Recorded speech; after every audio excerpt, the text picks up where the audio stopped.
For today's lesson, we're going to look at graphing linear equations, where we're going to look at part 2. So in part 1 of the notes, we just focused on graphing equations in slope-intercept form, and also graphing equations when they're not in slope-intercept form, so going from standard form to slope-intercept form. Today we're going to take a different approach. We're still going to be graphing equations, but we're just going to graph them when they are in standard form. So the equations are going to stay in standard form. Taking a look at a little vocabulary that we are going to focus on today, we're going to be graphing today using our intercepts. So our x-intercept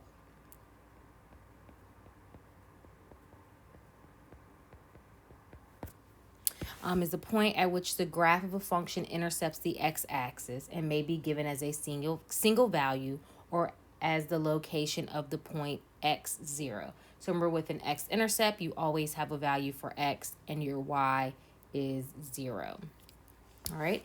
For a y-intercept, which is something that we've talked about quite frequently,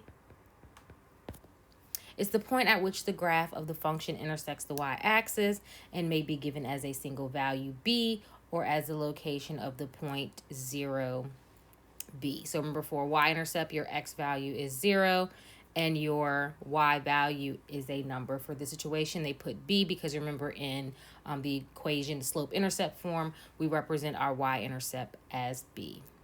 So when graphing linear equations, it's helpful to get all the linear equations in slope-intercept form. But there is another technique graphing intercepts. If you recall standard form is ax plus by equals c. All right. So the steps for graphing using intercepts. The first thing is the equation must be in standard form.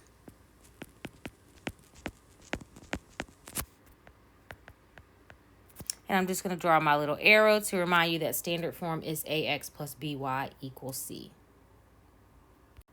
All right.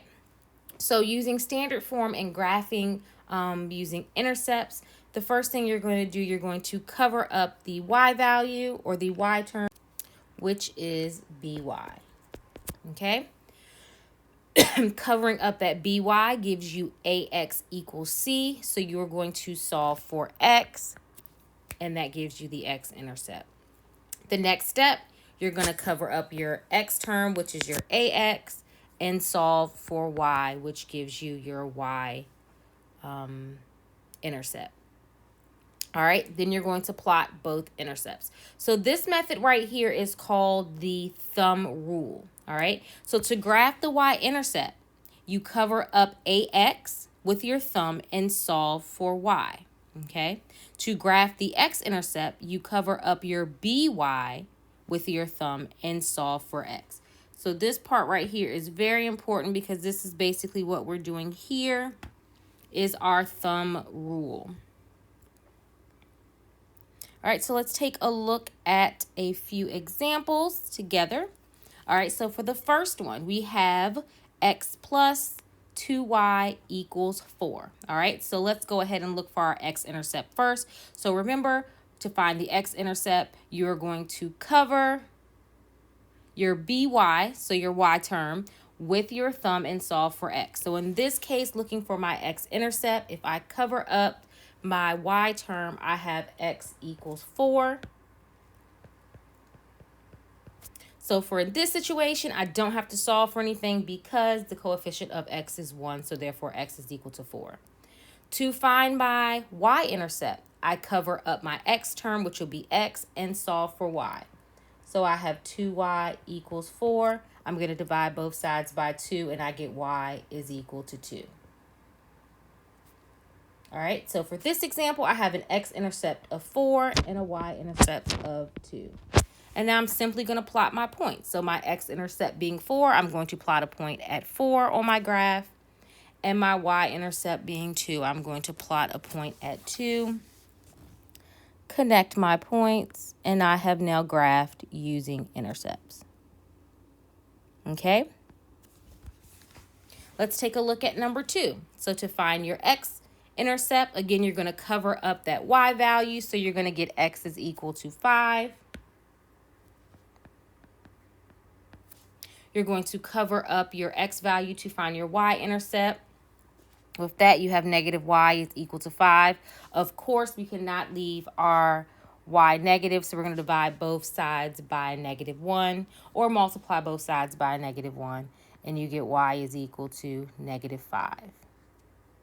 So for this situation, we have an x-intercept of 5 and a y-intercept of -5. So I'm going to plot 5 on my x-intercept, and I'm going to plot -5 on my y-intercept and connect my points.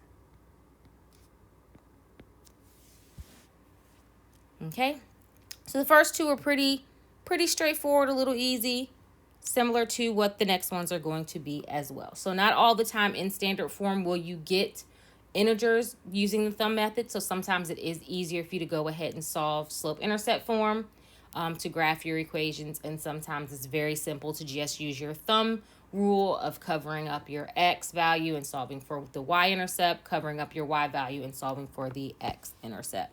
All right, for number 3, I have 4x plus 3y equals 12.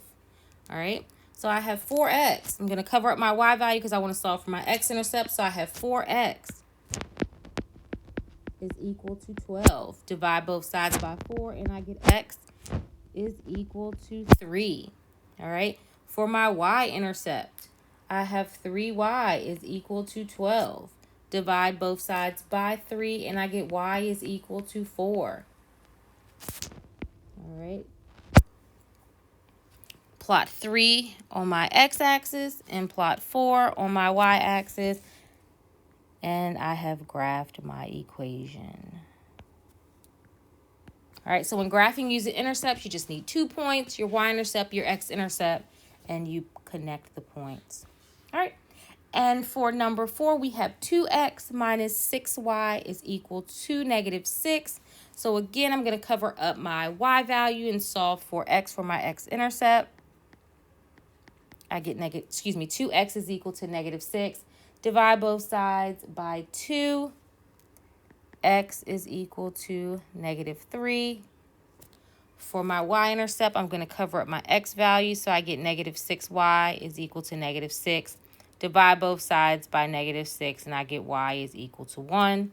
So I have -3 on my x-axis, and I have 1 on my y-axis, and I'm going to connect my points. I do apologize for my lines not being straight. Okay, so we have now graphed using intercepts. You will have a few problems to practice to test your understanding of finding intercepts given the equation in in standard form. All right, so the next portion of the notes that we are going to take a look at are zeros and x-intercepts, all right? So we've talked about x-intercepts before, briefly because we've talked about vertical lines. We know vertical lines intercept the x-axis. We just talked about x-intercepts when looking at graphing using intercepts, all right? Now we're going to look at the concept of zeros and x-intercepts. All right, the concept of zeros and x-intercepts, they are the same thing, all right? So you'll learn later on down the line there are other words that go along with zero and x-intercepts, all meaning the same thing where the graph crosses the x-axis, okay? So for this portion of the lesson, you're just going to be able to identify the zeros of the function presented algebraic or graphically, and identify the intercepts of the function presented algebraic or graphically. All right, so as we said, zeros and x-intercepts, okay, graphically are the points at which the graph intercepts the x-axis. So if it says find the zeros, you're going to be looking on the graph where the x-intercepts are. If it says find the x-intercepts, you're going to be looking at the graph where it intercepts the x-axis. So they both mean the same thing, all right? So we are going to take a look at number 5, all right? So we just learned to graph using intercepts using the thumb method. So taking a look at number 5, this one's a little bit more easier if we just go ahead and solve for slope-intercept form. All right, so the first one, going from standard form to slope-intercept form, remember we're just solving for y. So we get y is equal to -6/5x minus 3 over 5. All right, so we're going to go ahead and graph our y-intercept, which is negative 3 over 5, which is negative 0.6. So that's about right here. All right, then we're going to go up 6 again. This is going to run off my graph because my graph is a 5 by 5. So I'm just going to go up 6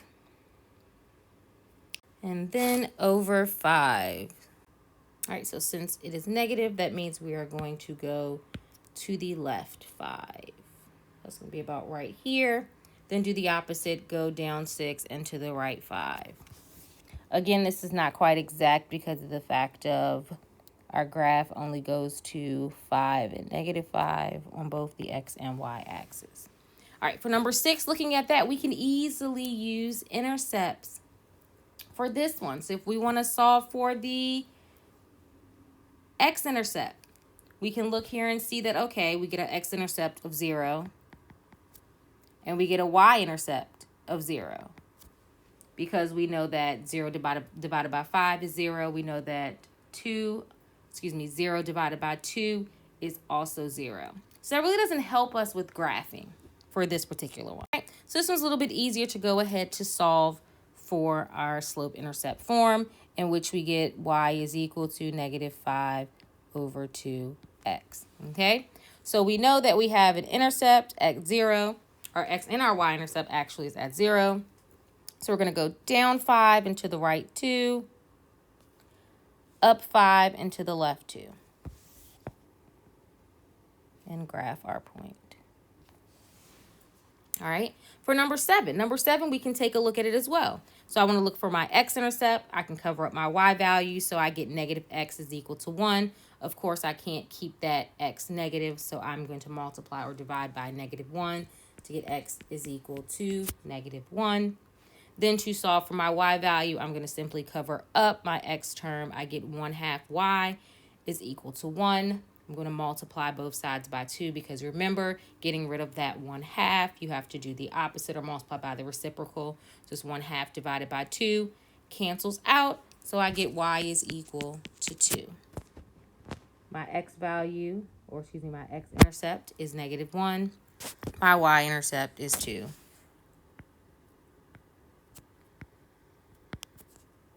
All right. And for the last graph, let's go ahead and take a look at this. Of course, if we solve for our x-intercept, we are going to get a fraction. So let's just go ahead and solve this for slope-intercept form, which is very simple. We get y is equal to 4x plus 5 because all you're doing is adding 4 to both sides. So we're going to start on our y-intercept of 5. Since we can't go up anymore, we're going to go down 4. And to the left 1.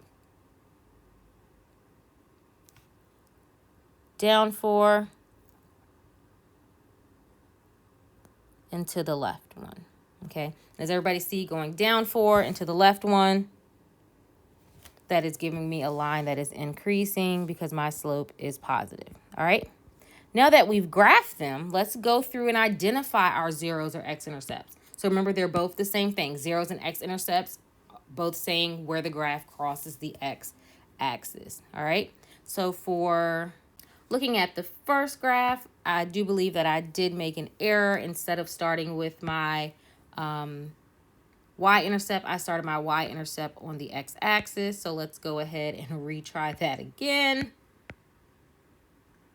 So let's regraph this first one. I do apologize. All right, so taking a look back again, so we have negative 3 over 5, which again, that is negative 0.6, and that's going to go on our y-axis. So that's going to be about right here. And we are going to go up 6.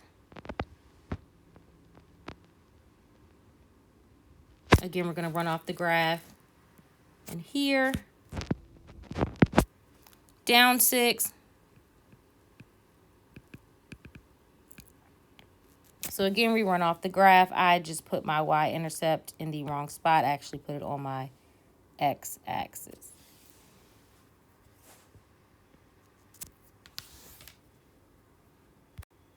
So for this particular example, it's a little difficult to kind of determine where your x-intercept is because it's not an exact So for this situation, we're going to say the x-intercept or my 0 is about right here. Again, I don't have an exact value because of the way that I graphed the equation, but it's about right there. Looking at number 6, remember we used our intercepts to help us solve, so we have an x-intercept or 0 at 0. Looking at the third graph, we can see that we have an x-intercept at -1. And then for the last graph, again, it's a little off. And of course, I did not graph my points very well, but our x-intercept is about there. Okay. Of course, the examples in class will be a little more exact than the random examples that I did put together. But again, your x-intercepts and zeros are the same thing. It's where your graph crosses your x-axis.